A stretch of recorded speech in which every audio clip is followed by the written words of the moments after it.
tribulação que você passa, passe ela, irmão, tenha coragem. Não desvie, não pare no caminho, não. Sabe por quê?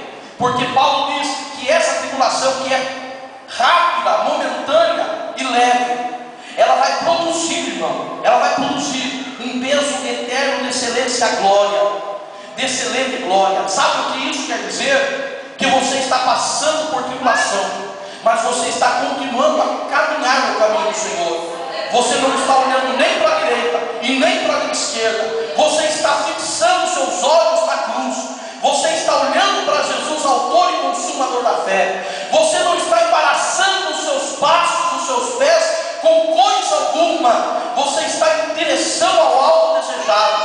Então, meu querido, não pare, não se distraia com nada. Sabe por quê? Porque tem uma glória muito excelente esperando por você. Aleluia! E a glória excelente que estou falando não é uma grande vitória que vai acontecer nessa terra. Isso é uma vitória que você pode receber através da luta e da tribulação que você está passando. Mas isso, essa vitória aqui, aleluia, que nós temos aqui nessa terra, não se compara com a grande vitória que nós teremos quando Jesus Cristo aparecer nas nuvens dos céus e Ele trazer, aleluia, a sua glória eterna para nos arrebatar, para estarmos juntos com Ele. Então nós não podemos ter uma igreja enganada, nós não podemos ter uma igreja cega, nós não podemos ter uma igreja ignorante. A igreja manancial aqui neste lugar tem sido ensinada pela palavra de Deus, e nós precisamos sim tomar coragem a cada dia, de saber que a nossa luta, que as nossas dificuldades não são nada perante aquilo que um dia nós receberemos, aleluia, e o que nós receberemos é um peso de glória muito excelente, é coroa da vitória, é coroa da vida, é estar para sempre com o Senhor.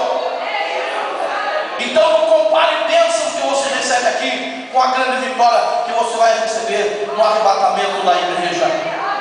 E quando eu estava olhando para esse texto, aleluia, nos diz o texto: pois se a palavra falada pelos anjos permanece firme,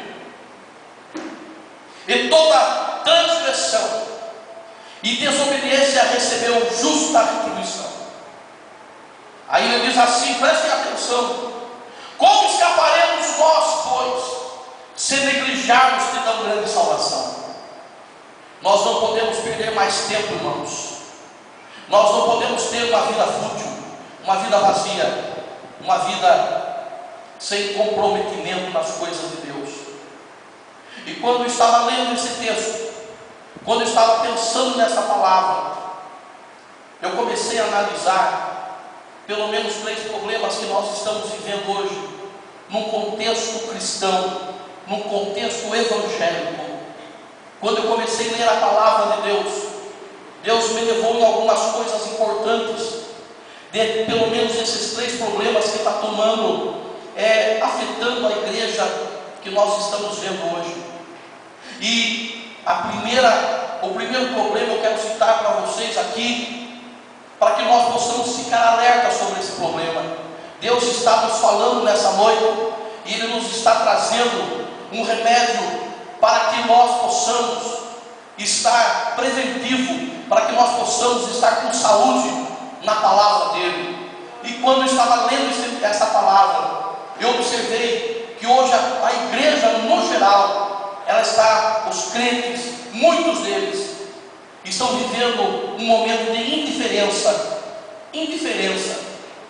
Aquele tipo de crente, de cristão, que tanto faz como tanto fez, que não está se importando. Não se importa se ele veio nessa semana ou se ele não veio na igreja. Não se importa, ele não está indiferente se ele orou uma vez na semana, ou se ele conseguiu abrir a Bíblia para ler pelo menos um salmo da palavra de Deus. Ele está indiferente. Ele não está preocupado com a sua vida espiritual. E isso está acontecendo hoje no contexto da igreja aqui no Brasil e em todo o mundo. A indiferença das coisas concernente ao Evangelho de Cristo são indiferentes. E quando eu estava lendo esta palavra, eu lembrei no capítulo 9 de Lucas, do versículo 59 e o versículo 60, quando Jesus chama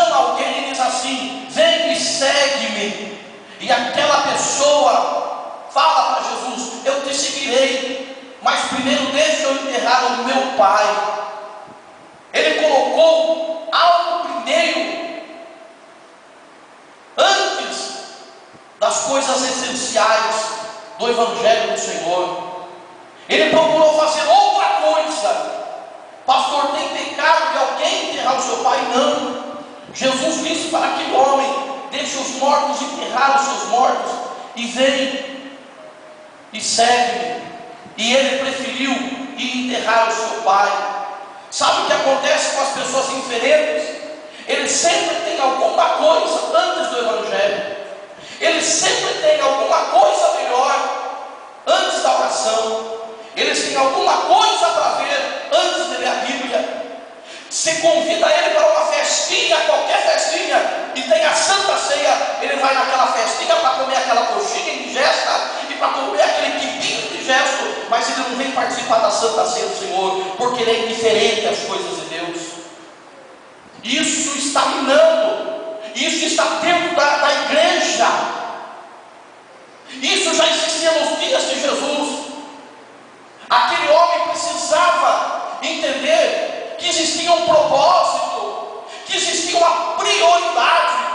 E o Senhor Jesus, no capítulo 6, versículo 33 do livro de Mateus, do Evangelho de Mateus, ele diz assim: que todos os gentios procuram muitas coisas, mas ele diz assim: mas vocês buscai primeiro o reino de Deus e a sua justiça, e as demais coisas vos serão acrescentadas.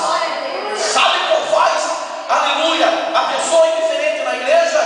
Que ela procura as demais coisas. Ela primeiro está preocupada com as demais coisas. Ela está preocupada em comer, beber, casar e dar-se em casamento. Ela não está preocupada primeiro no reino de Deus. Ela não está preocupada com isso. Por isso que ela é indiferente às coisas de Deus. E é por essa razão que Deus me trouxe aqui nessa noite para falar para você, para que você, se você está vivendo essa indiferença, a partir de hoje, que o Espírito Santo coloque palavra na minha boca, e essa palavra saia ungida, e essa palavra seja viva e eficaz, e penetre na tua alma e no teu espírito, na tua junta e medula, para que você se levante na presença de Deus nessa noite. Porque avivamento para mim não é pular na presença de Deus, não é virar piruleta na presença de Deus. Avivamento para mim é colocar as coisas de Deus em primeiro lugar, é ter uma vida no altar de Deus, é não ter uma vida indiferente como aquele moço. Primeiramente Jesus fala: venha, segue-me, e ele colocou prioridades, aleluia, antes de servir ao Senhor. A prioridade da igreja é servir ao Senhor com alegria e apresentar a Ele com canto, é servir a Ele, é glorificar o nome dEle. Se você não está fazendo isso nessa noite, corrija a tua vida, coloque em primeiro lugar o reino de Deus. Por quê? Porque as demais coisas vão ser acrescentadas na sua vida. Você faz tanta campanha de prosperidade. Eu gosto de campanha de prosperidade. Eu acho uma bênção campanha de prosperidade. Aleluia. Mas eu, aleluia, podia não ter campanha de prosperidade. Sabe por quê? Porque se o crente não fosse indiferente, ele não precisava de campanha de prosperidade. Bem-aventurado o homem que não anda no conselho dos ímpios, não se assenta na roda dos escarnecedores, nem senta no meio dos pecadores. Antes tem o seu prazer na lei do Senhor, e na lei do Senhor ele medita dia e noite. Porque será como árvore plantada junto a ribeiro de água, que as suas folhas não caem, e dá fruto na estação própria. E a última parte do versículo: e tudo que fizer prosperará. Precisa de campanha? Precisa de campanha? Não precisa. Sabe por quê? Porque na hora que você parar de ser indiferente com as coisas de Deus, na hora que você entender que existe uma prioridade, aleluia, que Deus quer muito mais a sua vida no altar dele, você vai ver que as portas vão se abrir, que as coisas vão melhorar na sua vida. O diabo tenta maquiar isso, o diabo tenta fazer com que você não veja isso, os demônios fazem